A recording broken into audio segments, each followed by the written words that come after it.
Flipping to the next page there, we're looking at EDC capital, and a couple that I would point out to you. The third one down is the roof replacement on the old fire station. That's it there on West Park, in West Pipeline Road.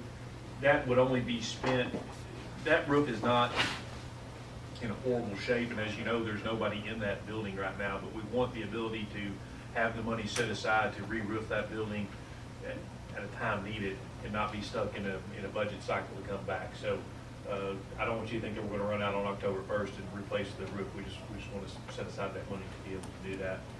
The aquatic park slide resurfacing, that is Ray and them just resurfacing the 3 slides at the aquatic park. It's time for that to happen. It seems like to me that that's a new facility, and I guess it is still pretty new, but it's several years down the road, and I don't know last time you've been out there. Yeah, our use is not declining at all, so it gets a whole lot of use. The AV system upgrade there in the senior center, that's just to make that system work a little bit better. If you've ever been to any event out there, I think we struggle with that every year, for instance, at the employee Christmas party or different things we've had out there. So transfer to EDC for CIP for the library construction. We talked about this the other night. This is where we're starting to accumulate and set aside those funds for what's going to be, again, and this year we're doing the architectural design. We're going to skip 18 and construct in 19, but that's the starting to accumulate those funds to be able to pay cash for that project. The next 3 there are pieces of equipment for Ray that have to do with that new, well, the first one has to do with the new turf that we're putting in out the parks at Texas Star. It's a groomer specific to that turf, and then just some additional pieces of equipment for the Parks Department. Park Planning Consultant Phase 2, I'm pointing out because Loretta had told you the other night that Phase 1 is not complete, but it's getting pretty close. But we are intending to fund the Phase 2 of that consultant study. And then you get into just some transfers. I guess I might point out that transfer to Texas Star Sports Complex improvements for Phase 6, and then you'll see the library remodel design in there. So again, in EDC, that's totaling about $2.4 million. If I drop down to EDC supplemental, I think the only thing that I was going to point out to you there that we didn't do is that educational tablet lending program. Again, it's not that we don't think it's a good program. It's just about what can you fund and what can you do, and that may partly play into our library renovations. And part of that library renovation is going to be looking and diving deep into the changing way libraries are used, not just, you know, new carpet and light fixtures. And we're going to be looking at what Sherry and them experiences actual use at the library and how we need to adapt to that. The easiest one to tell you about is computers. Even though the library was built in 1996, if you've gone over there lately, there are a tremendous amount of people that is used for internet access and being able to have access to a computer. And that area has been kind of just created in the middle with adding some plugs and putting some things that wasn't necessarily designed for that. Conversely, the library has a huge genealogy area, and since 1996, the way people work on genealogy has completely changed. So we're not suggesting we would not have a genealogy area, we're suggesting it needs to look different and have different resources. The next little group there is CCPD, and I'm honestly just going to skip all of that because y'all have already seen that through the CCPD budget, and I'll drop down there to the bottom on the car rental capital, about $2.5 million total. But the biggest part of that is a $2 million transfer to car rental CIP. You'll also see the traffic signal at Harwood and Bear Creek. And that transfer to car rental CIP is that first installment towards Phase 7 that we've talked about. We've got the traffic signal, and then our street repairs, and then our hardware software. So. Okay. Those are all pretty typical. That traffic signal one's a little different there, specific to this year. All right. If you flip to the last page there, the first one up is the wayfinding sign program, and you'll see we've got $84,000. We talked at that last meeting about doing this in a two-phased approach, and I think somewhere in here, put a couple of signs. So this is still kind of what, well, that's a Janina slide. Go back here. That is still kind of generically what we're talking about. And what we've done in this program, and I think what you guys had asked for last time we talked about this, is come back and say, okay, what specifically would you do in a phase one? So the A, B, C, D, E designation are the facilities that we have generally identified. So that's municipal hall, municipal complex, library, police department and courts facility, the Family Life Center Aquatics, Texas Star Sports Complex, and then the villages of Bear Creek Park and Dog Park. Now, the slippery slope here is you can always continue to start naming more and more and more. So this is kind of our jumping off spot.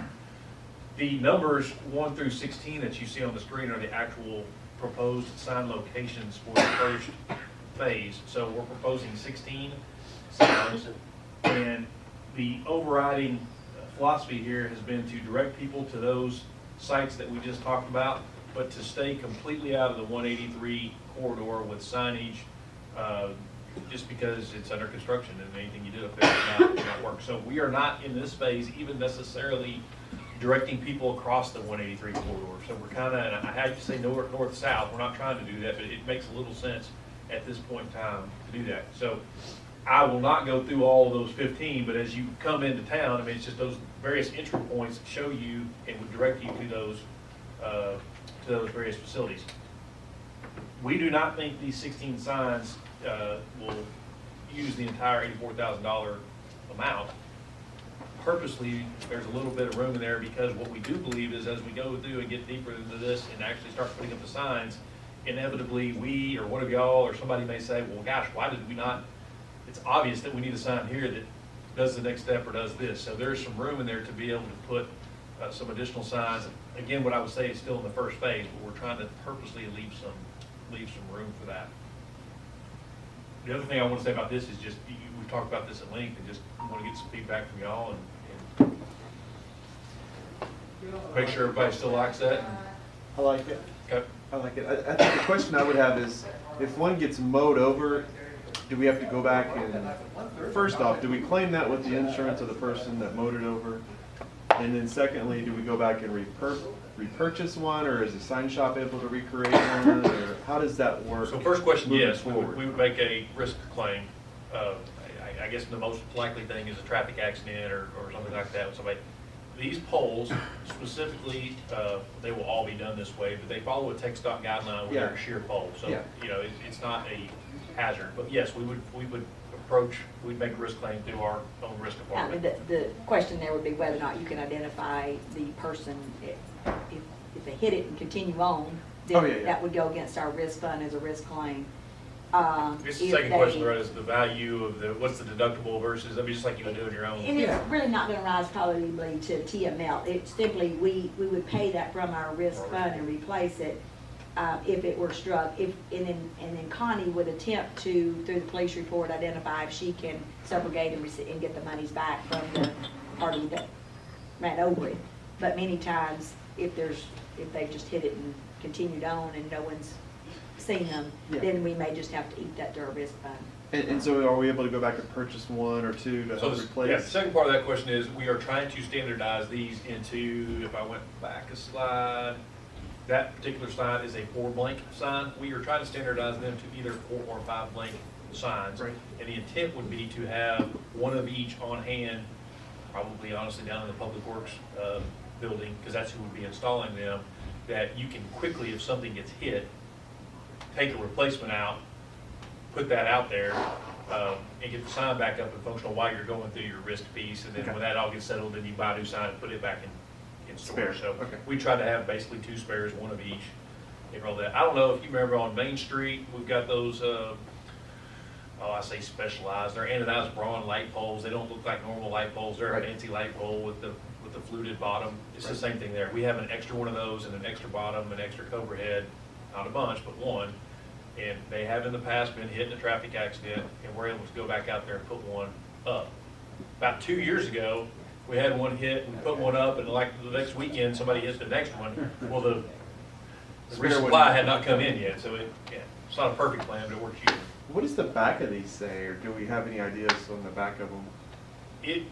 We have got to that level of design, but I think originally the thought is just that it's blank. I've seen cities that have just the city logo maybe on the back sides. There may be certain locations where they would be designed as double-sided. Mhm. It depends on the orientation of the sign, The one on 157, the locations where, the 157 one will be two-siders, I would think. most likely. Mhm. Edith Saliano's on You know, you think about. Sponsored by. There's one at Mid-Cities and Main Street, okay, because it's directing you down Main Street to multiple things. Well, if you think about that, if you're eastbound on Mid-Cities, the sign's gonna be over there on your right.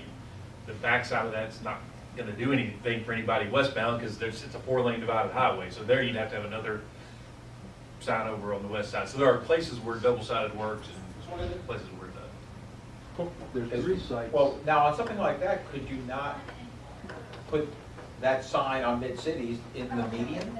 That's part of the study, when you actually get down to actually placing it as part of the study, and it gets into, quite honestly, what is the street width design? Is it a 4-lane? Yeah. It gets into site visibility, and you know, can you see something that's over there or not? And honestly, even on that next picture where we've got the numbers, we've identified those areas, and I have a chart that corresponds. It says number 15 is a 4-blade sign that says this, this, and this, and here's the way the arrows point. But when you actually go to do it, we would have to go out on site and physically locate those, and that's where you make those decisions. Mr. Zimmer, you have a question? There's 3 sites up there with 2 numbers. What's that? So I'm gonna pick on the 10 and 11, Yeah. for instance. So that is one of those areas where 11 is going to be, for instance, if you were northbound on 157 in Mid-Cities.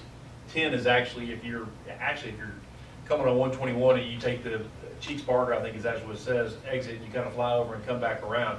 Those intersections don't line up. You're not gonna see anything north on 157 that you're seeing from that flyover, so it becomes 2 signs.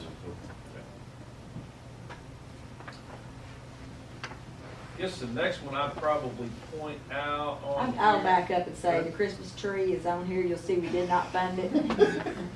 We believe we can just rotate the one we've got and put its naked side to the city hall. We noticed it wasn't funded. I just, at some point, it will get I to the knew there point. was integrity in the Yeah, process. we just, we'll continue to try to make the one that we have, where I've talked to Ray and I said, can we get by a little longer with it? And he said yes, and, so at some point, we will not be able to get by with it, but for now, we are not recommending that yet. So I'll tell the rest, it's gonna be Have to like, change religions and put a menorah up or Just- something. these it's gonna be things like are in my so own house where I expensive. put the tree and my wife says, no, no, no, that way, no, no, no, this way, turn it a little this way. Yeah.